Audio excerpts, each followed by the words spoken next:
Salut tout le monde! Aujourd'hui, on va plonger dans un sujet fascinant et un peu mystérieux. Vous êtes prêts? Vous avez déjà entendu parler de la lithothérapie? C'est une pratique qui gagne en popularité ces dernières années. Non, ce n'est pas une maladie bizarre, rassurez-vous. En fait, c'est tout le contraire.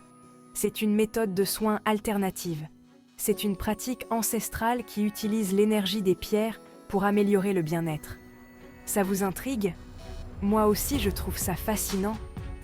Moi aussi, au début, j'étais sceptique. Des pierres magiques? Sérieusement? Ça semble un peu tiré par les cheveux, non? Mais bon, j'ai creusé un peu le sujet et j'avoue, il y a des trucs intéressants. J'ai lu des livres, regardé des vidéos et même parlé à des experts. Imaginez un monde où les pierres, ces merveilles de la nature, pourraient nous aider à aller mieux. Pas mal, non? Les couleurs, les formes, tout est tellement captivant. C'est un peu le principe de la lithothérapie. Chaque pierre aurait des propriétés spécifiques, capables d'influencer notre énergie et notre bien-être.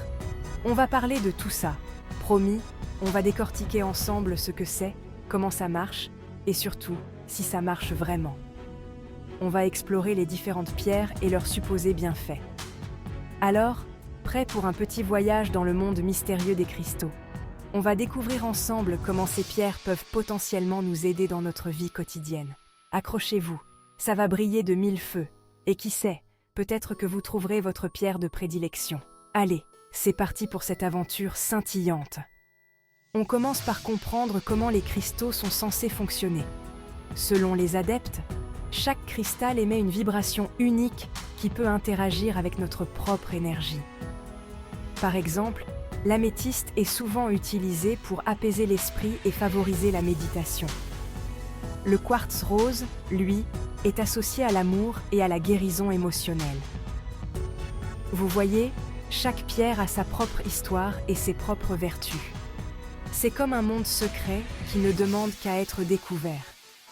Et puis, il y a aussi les grilles de cristaux, une autre technique fascinante. En disposant les pierres d'une certaine manière, on pourrait amplifier leurs effets. Alors, que vous soyez sceptique ou déjà convaincu, je vous invite à garder l'esprit ouvert. La lithothérapie, c'est avant tout une invitation à explorer et à se connecter avec la nature d'une manière différente. Et qui sait, peut-être que vous découvrirez quelque chose de nouveau sur vous-même en chemin. Prêts à tenter l'expérience? Allez, on continue notre exploration. La lithothérapie, c'est un peu comme un remède de grand-mère, mais avec des pierres. Imaginez un instant que chaque pierre, chaque cristal, possède une énergie unique, une vibration particulière qui peut influencer notre bien-être. C'est fascinant, non? On la retrouve dans plein de cultures anciennes, les Égyptiens, les Grecs, les Indiens. Ces civilisations avaient une compréhension profonde des énergies naturelles et savaient comment les utiliser à leur avantage. Ils utilisaient déjà les cristaux pour leurs propriétés énergétiques. Les Égyptiens, par exemple, portaient des amulettes en lapis-lazuli pour se protéger et attirer la chance. Les Grecs, quant à eux, utilisaient l'ambre pour ses vertus curatives. Ils s'en servaient pour se soigner, se protéger ou même pour communiquer avec les esprits. Les chamans et les guérisseurs utilisaient les cristaux dans leurs rituels pour canaliser les énergies et entrer en contact avec le monde spirituel. Le mot lithothérapie vient du grec lithos, pierre, et thérapeia, soin. Cette pratique ancienne a traversé les âges et continue de captiver notre imagination. C'est donc littéralement soigner avec les pierres. Plutôt malin, non? Les cristaux sont utilisés pour équilibrer les chakras, harmoniser les énergies et favoriser la guérison physique et émotionnelle. Aujourd'hui, la lithothérapie revient en force. De plus en plus de gens se tournent vers cette pratique pour trouver des solutions naturelles à leurs problèmes de santé et de bien-être. On la retrouve partout, dans les boutiques ésotériques, bien sûr, mais aussi dans les salons de massage, les centres de bien-être, et même sur Instagram. Les influenceurs partagent leurs expériences et leurs conseils sur l'utilisation des cristaux. Alors, simple effet de mode ou véritable retour aux sources? Difficile à dire. Certains pensent que c'est une tendance passagère, tandis que d'autres y voient une redécouverte des savoirs ancestraux. Mais une chose est sûre, la lithothérapie continue de fasciner et d'intriguer. Que vous soyez sceptique ou convaincu, il est indéniable que les cristaux ont une beauté et une mystique qui captivent de l'imagination. Peut-être que la véritable magie des cristaux réside dans leur capacité à nous reconnecter avec la nature et à nous rappeler que nous faisons partie d'un tout plus grand. Bon, maintenant, la question que tout le monde se pose, comment ça marche, cette histoire de pierre qui soigne? Les cristaux ont fasciné l'humanité depuis des millénaires, utilisés dans diverses cultures pour leurs propriétés supposées de guérison et de protection. Mais qu'est-ce qui se cache derrière cette fascination? Accrochez-vous bien, parce que ça devient un peu mystique. Les cristaux sont censés émettre des vibrations spécifiques, des énergies subtiles qui peuvent interagir avec notre propre champ énergétique.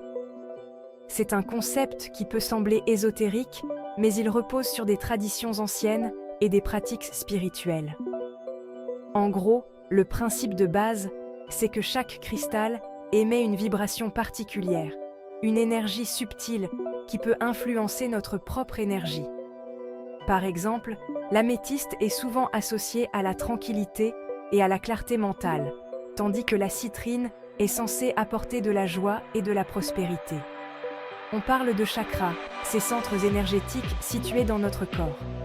Il y a 7 chakras principaux, chacun correspondant à des aspects spécifiques de notre bien-être physique, émotionnel et spirituel. Les cristaux sont souvent utilisés pour équilibrer ces chakras. Quand un chakra est bloqué, on se sent fatigué, stressé, malade. Par exemple, un blocage dans le chakra du cœur peut entraîner des sentiments de tristesse ou de solitude, tandis qu'un blocage dans le chakra de la gorge peut affecter notre capacité à communiquer. Les cristaux, grâce à leur vibration, pourraient aider à rééquilibrer ces chakras et à rétablir la circulation de l'énergie.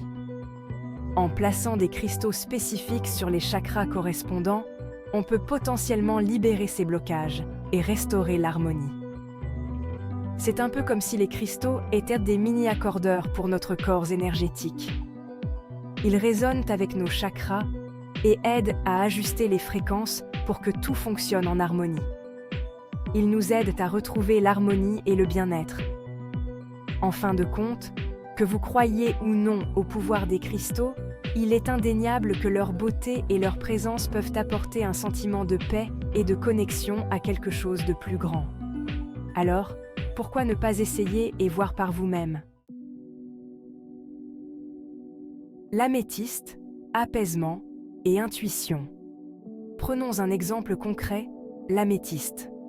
Vous savez, cette jolie pierre violette qu'on voit partout? Eh bien, elle est connue pour ses vertus apaisantes et relaxantes. On dit qu'elle favorise la méditation, la concentration et qu'elle aide à calmer l'anxiété et les insomnies. Pas étonnant qu'on la retrouve souvent dans les chambres à coucher. L'améthyste est aussi associée au chakra du 3e œil, celui de l'intuition et de la spiritualité.